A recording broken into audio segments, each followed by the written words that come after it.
गरुड़ उवाच। गरुड़ जी ने कहा, हे केशव, यमलोक का मार्ग किस प्रकार दुखदायी होता है? पापी लोग वहां किस प्रकार जाते हैं, वह मुझे बताइए। श्री भगवान उवाच। श्री भगवान बोले, हे गरुड़, महान दुख प्रदान करने वाले यम मार्ग के विषय में मैं तुमसे कहता हूँ, मेरा भक्त होने पर भी तुम उसे सुनकर कांप उठोगे। यम मार्ग में वृक्ष की छाया नहीं है जहाँ प्राणी विश्राम कर सके। उस यम मार्ग में अन्न आदि भी नहीं है जिनसे कि वह अपने प्राणों की रक्षा कर सके। हे खग, वहां कहीं जल भी नहीं दिखता जिसे अत्यंत त्रिशातुर वह जीव पी सके। वहां प्रलयकाल की भांति बारहों सूर्य तपते रहते हैं। उस मार्ग में जाता हुआ पापी कभी बर्फीली हवा से पीड़ित होता है तथा कभी कांटे चुभते हैं और कभी महाविषधर सर्पों के द्वारा डसा जाता है। वह पापी कहीं सिंहों, व्याघ्रों और भयंकर कुत्तों द्वारा खाया जाता है, कहीं बिच्छुओं द्वारा डसा जाता है और कहीं उसे आग से जलाया जाता है। तब कहीं अति भयंकर महान असिपत्रवन नामक नरक में वह पहुंचता है, जो 2000 योजन विस्तार वाला कहा गया है। वह वन कौओं, उल्लुओं, वटों, पक्षी विशेषों, गीधों, सर्गों तथा डांसों से व्याप्त है। उसमें चारों ओर दावाग्नि व्याप्त है।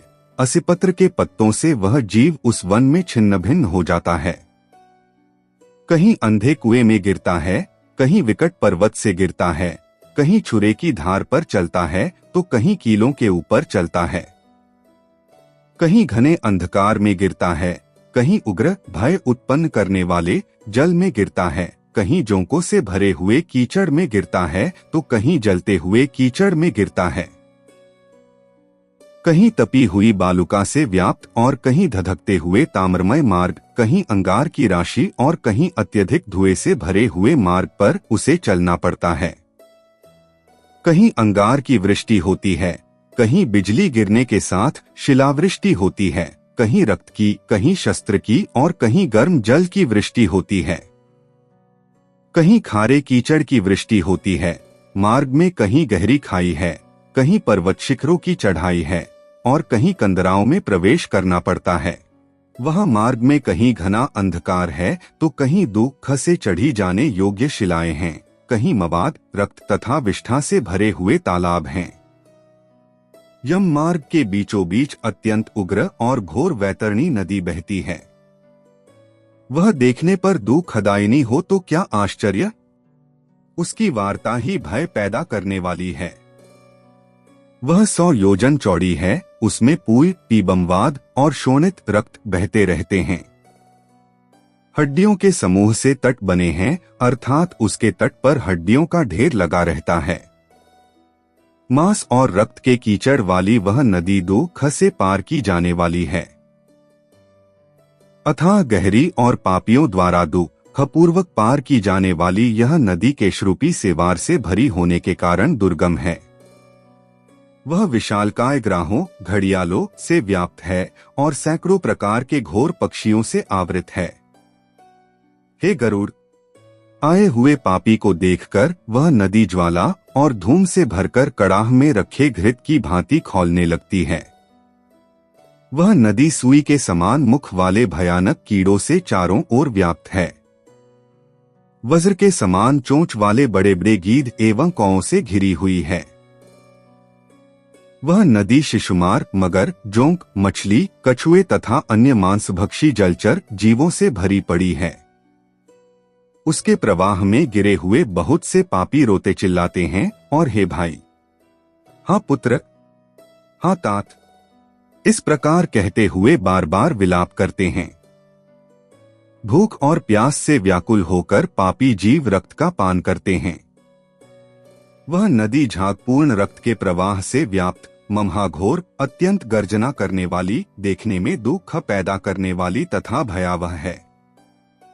उसके दर्शन मात्र से पापी चेतना शून्य हो जाते हैं। बहुत से बिच्छू तथा काले सर्पों से व्याप्त उस नदी के बीच में गिरे हुए पापियों की रक्षा करने वाला कोई नहीं है। उसके सैकड़ों, हजारों भंवरों में पड़कर पापी पाताल में चले जाते हैं। क्षण भर पाताल में रहते हैं और एक क्षण में ही ऊपर चले आते हैं। हे खग, वह नदी पापियों के गिरने के लिए ही बनाई गई है। उसका पार नहीं दिखता। वह अत्यंत दुखपूर्वक तरने योग्य तथा बहुत दुख देने वाली है। इस प्रकार बहुत प्रकार के क्लेशों से व्याप्त अत्यंत दुखप्रद यम मार्ग में रोते चिल्लाते हुए दुखी पापी जाते हैं। कुछ पापी पाश से बंधे होते हैं और कुछ अंकुश में फंसाकर खींचे जाते हैं और कुछ शस्त्र के अग्रभाग से पीठ में छेदते हुए ले जाए जाते हैं। कुछ नाक के अग्रभाग में लगे हुए पाश से और कुछ कान में लगे हुए पाश से खींचे जाते हैं। कुछ काल पाश से खींचे जाते हैं और कुछ कौं से खींचे जाते हैं। वे पापी गर्दन, हाथ तथा पैर में जंजीर से बंधे हुए तथा अपनी पीठ पर लोहे के भार को ढोते हुए मार्ग पर चलते हैं। अत्यंत घोर यमदूतों के द्वारा मुद्गरों से पीटे जाते हुए वे मुख से रक्त वमन करते हुए तथा वमन किए हुए रक्त को पुनः पीते हुए जाते हैं। उस समय अपने दुष्कर्मों को सोचते हुए प्राणी अत्यंत ग्लानि का अनुभव करते हैं और अतीव दुखित होकर यमलोक को जाते हैं। इस प्रकार यम मार्ग में जाता हुआ वह मंदबुद्धि प्राणी हा पुत्र हा पौत्र, इस प्रकार पुत्र और पौत्रों को पुकारते हुए हाय हाय इस प्रकार विलाप करते हुए पश्चाताप की ज्वाला से जलता रहता है। वह विचार करता है कि महान पुण्य के संबंध से मनुष्य जन्म प्राप्त होता है, उसे प्राप्त कर भी मैंने धर्माचरण नहीं किया। यह मैंने क्या किया? मैंने दान दिया नहीं, अग्नि में हवन किया नहीं, तपस्या की नहीं, देवताओं की भी पूजा की नहीं, विधि विधान से तीर्थ सेवा की नहीं। अत हे जीव, जो तुमने किया है उसी का फल भोगो। हे देही, तुमने ब्राह्मणों की पूजा की नहीं, देव नदी गंगा का सहारा लिया नहीं, सत्पुरुषों की सेवा की नहीं, कभी भी दूसरे का उपकार किया नहीं। इसलिए हे जीव, जो तुमने किया है अब उसी का फल भोगो। मनुष्यों और पशु पक्षियों के लिए जलहीन प्रदेश में जलाशय का निर्माण किया नहीं। गौओं और ब्राह्मणों की आजीविका के लिए थोड़ा भी प्रयास किया नहीं। इसलिए हे देही, तुमने जो किया है उसी से अपना निर्वाह करो। तुमने नित्यदान किया नहीं, गौओं के दैनिक भरण पोषण की व्यवस्था की नहीं, वेदों और शास्त्रों के वचनों को प्रमाण माना नहीं, पुराणों को सुना नहीं, विद्वानों की पूजा की नहीं। इसलिए हे देही, जो तुमने किया है उन्हीं दुष्कर्मों के फल को अब भोगो। नारी जीव भी पश्चाताप करते हुए कहता है, मैंने पति की हितकर आज्ञा का पालन किया नहीं, पातिव्रत्य धर्म का कभी पालन किया नहीं और गुरुजनों को गौरवोचित सम्मान कभी दिया नहीं। इसलिए हे देहन, जो तुमने किया उसी का अब फल भोगो। धर्म की बुद्धि से एकमात्र पति की सेवा की नहीं और पति की मृत्यु हो जाने पर वहने प्रवेश करके उनका अनुगमन किया नहीं, वैधव्य प्राप्त करके त्यागमय जीवन व्यतीत किया नहीं। इसलिए हे देहिन, जैसा किया उसका फल अब भोगो। मास पर्यंत किए जाने वाले उपवासों से तथा चांद्रायन व्रतों आदि सुविस्तीर्ण नियमों के पालन से शरीर को सुखाया नहीं। पूर्व जन्म में किए हुए दुष्कर्मों से बहुत प्रकार के दुख खोन को प्राप्त करने के लिए नारी शरीर प्राप्त किया था। इस तरह बहुत प्रकार से विलाप करके पूर्व देह का स्मरण करते हुए मेरा मानव जन्म शरीर कहाँ चला गया, इस प्रकार चिल्लाता हुआ वह यम मार्ग में चलता है। हे ताक्ष्य, इस प्रकार 17 दिन तक अकेले वायु वेग से चलते हुए 18वें दिन वह प्रेत सौम्यपुर में जाता है। उस रमणीय श्रेष्ठ सौम्यपुर में प्रेतों का महान गण रहता है। वहां पुष्पभद्रा नदी और अत्यंत प्रिय दिखने वाला वटवृक्ष है। उस पुर में यमदूतों के द्वारा उसे विश्राम कराया जाता है। वहां दुखी होकर वह स्त्री पुत्रों के द्वारा प्राप्त सुखों का स्मरण करता है। वह अपने धन, भृत्य और पौत्र आदि के विषय में जब सोचने लगता है तो वहां रहने वाले यम के किंकर उससे इस प्रकार कहते हैं, धन कहाँ है, पुत्र कहाँ है, पत्नी कहाँ है, मित्र कहाँ है, बंधु बांधव कहाँ है। हे मूढ़, जीव अपने कर्मोपार्जित फल को ही भोगता है, इसलिए सुदीर्घ काल तक इस यम मार्ग पर चलो। हे परलोक के राही, तू यह जानता है कि राहगीरों का बल और संबल पाथेय ही होता है, जिसके लिए तूने प्रयास तो किया नहीं। तू यह भी नहीं जानता था कि तुम्हें निश्चित ही उस मार्ग पर चलना है और उस रास्ते पर कोई भी लेन देन हो नहीं सकता। यह मार्ग के बालकों को भी विदित रहता है। हे मनुष्य, क्या तुमने इसे सुना नहीं था? क्या तुमने ब्राह्मणों के मुख से पुराणों के वचन सुने नहीं थे? इस प्रकार कहकर मुदगरों से पीटा जाता हुआ वह जीव गिरते पड़ते दौड़ते हुए बलपूर्वक पाशों से खींचा जाता है। यहाँ स्नेह अथवा कृपा के कारण पुत्र पौत्रों द्वारा दिए हुए मासिक पिंड को खाता है। उसके बाद वह जीव सौरिपुर को प्रस्थान करता है। उस सौरिपुर में काल के रूप को धारण करने वाला जंगम नामक राजा रहता है। उसे देखकर वह जीव भयभीत होकर विश्राम करना चाहता है। उस पुर में गया हुआ वह जीव अपने स्वजनों के द्वारा दिए हुए त्रैपाक्षिक अन्न जल को खाकर उस पुर को पार करता है। उसके बाद शीघ्रतापूर्वक वह प्रेत नगेंद्र भवन की ओर जाता है और वहां भयंकर वनों को देखकर दुखी होकर रोता है। दयारहित दूतों के द्वारा खींचे जाने पर वह बार बार रोता है और 2 मासों के अंत में वह दुखी होकर वहां जाता है। बांधवों द्वारा दिए गए पिंड, जल, वस्त्र का उपभोग करके यमकिंकरों के द्वारा पाश से बार बार खींचकर पुनः आगे ले जाया जाता है। तीसरे मास में वह गंधर्वनगर को प्राप्त होता है और वहां त्रैमासिक पिंड खाकर आगे चलता है। चौथे मास में वह शैलागमपुर में पहुंचता है और वहां प्रेत के ऊपर बहुत अधिक पत्थरों की वर्षा होती है। वहां चौथे मासिक पिंड को खाकर वह कुछ सुखी होता है। उसके बाद 5वें महीने में वह प्रेत क्रौंचपुर पहुंचता है। क्रौंचपुर में स्थित वह प्रेत वहां बांधवों द्वारा हाथ से दिए गए 5वें मासिक पिंड को खाकर आगे क्रूरपुर की ओर चलता है।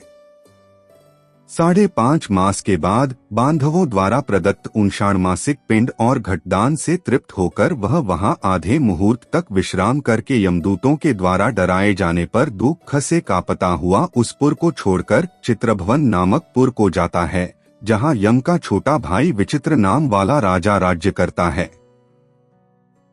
उस विशाल शरीर वाले राजा को देखकर जब वह जीव डर से भागता है, तब सामने आकर कैवर धीवर उससे यह कहते हैं, हम इस महावैतरणी नदी को पार करने वालों के लिए नाव लेकर आए हैं। यदि तुम्हारा इस प्रकार का पुण्य हो तो इसमें बैठ सकते हो। तत्वदर्शी मुनियों ने दान को ही वितरण देना या बांटना कहा है। यह वैतरणी नदी वितरण के द्वारा ही पार की जा सकती है, इसलिए इसको वैतरणी कहा जाता है। यदि तुमने वैतरणी गौ का दान किया हो तो नौका तुम्हारे पास आएगी, अन्यथा नहीं। उनके से वचन सुनकर प्रेत हा दे सा कहता है। उस प्रेत को देखकर वह नदी खौलने लगती है और उसे देखकर प्रेत अत्यंत क्रंदन विलाप करने लगता है। जिसने अपने जीवन में कभी दान दिया ही नहीं, सा पापात्मा उसी वैतरणी में डूबता है। तब आकाश मार्ग से चलने वाले दूत उसके मुख में कांटा लगाकर बंसी से मछली की भांति उसे खींचते हुए पार ले जाते हैं। वहां षाण्मासिक पिंड खाकर वह अत्यधिक भूख से पीड़ित होकर विलाप करता हुआ आगे के रास्ते पर चलता है। 7वें मास में वह बहवापतपुर को जाता है और वहां अपने पुत्रों द्वारा दिए हुए 7म मासिक पिंड को खाता है। हे पक्षीराज गरुड़, उस पुर को पार कर वह दुखद नामक पुर को जाता है। आकाश मार्ग से जाता हुआ वह महान दुख प्राप्त करता है। वह 8वें मास में दिए हुए पिंड को खाकर आगे बढ़ता है और 9वां मास पूर्ण होने पर नानाक्रंदपुर को प्राप्त होता है। वह क्रंदन करते हुए अनेक भयावह क्रंदग्नों को देखकर स्वयं शून्य हृदय वाला वह जीव दुखी होकर आक्रंदन करने लगता है। उस पुर को छोड़कर वह यमदूतों के द्वारा भयभीत किया जाता हुआ 10वें महीने में अत्यंत कठिनाई से सुतप्त भवन नामक नगर में पहुंचता है। वह पुत्रादि से पिंडदान और जलांजलि प्राप्त करके भी सुखी नहीं होता। 11वां मास पूरा होने पर वह रौद्रपुर को जाता है और पुत्रादि के द्वारा दिए हुए एकादश मासिक पिंड को वहां खाता है। 11.5 मास बीतने पर वह जीव पयोवर्षण नामक नगर में पहुंचता है। वहां प्रेतों को दुख देने वाले मेघ घनघोर वर्षा करते हैं। वहां पर दुखी वह प्रेत उनाब्दिक श्राद्ध के पिंड को खाता है। इसके बाद वर्ष पूरा होने पर वह जीव शीताढ़्य नामक नगर को प्राप्त होता है। वहां हिम से भी 100 गुनी अधिक महान ठंड पड़ती है। शीत से दुखी तथा क्षुधित वह जीव इस आशा से 10 दिशाओं में देखता है कि शायद कहीं कोई हमारा बांधव हो जो मेरे दुख को दूर कर सके। तब यम के दूत कहते हैं, तुम्हारा सा पुण्य कहाँ है। फिर वार्षिक पिंड को खाकर वह धैर्य धारण करता है। उसके बाद वर्ष के अंत में यमपुर के निकट पहुंचने पर वह प्रेत बहुभीतिपुर में जाकर हाथ भर माप के अपने शरीर को छोड़ देता है। हे पक्षी, पुण्य कर्म भोग के लिए अंगुष्ठ मात्र के वायुस्वरूप यातना देह को प्राप्त करके वह यमदूतों के साथ जाता है। हे कश्यपात्मज, जिन्होंने और्ध्वदैहिक मरणकालिक दान नहीं दिए हैं, वे यमदूतों के द्वारा दृढ़ बंधनों से बंधे हुए अत्यंत कष्ट से यमपुर को जाते हैं। हे आकाशगामी, धर्मराजपुर में 4 द्वार है, जिनमें से दक्षिण द्वार के मार्ग का तुमसे वर्णन कर दिया। इस महान भयंकर मार्ग में भूख प्यास और श्रम से दुखी जीव जिस प्रकार जाते हैं, वह सब मैंने बतला दिया।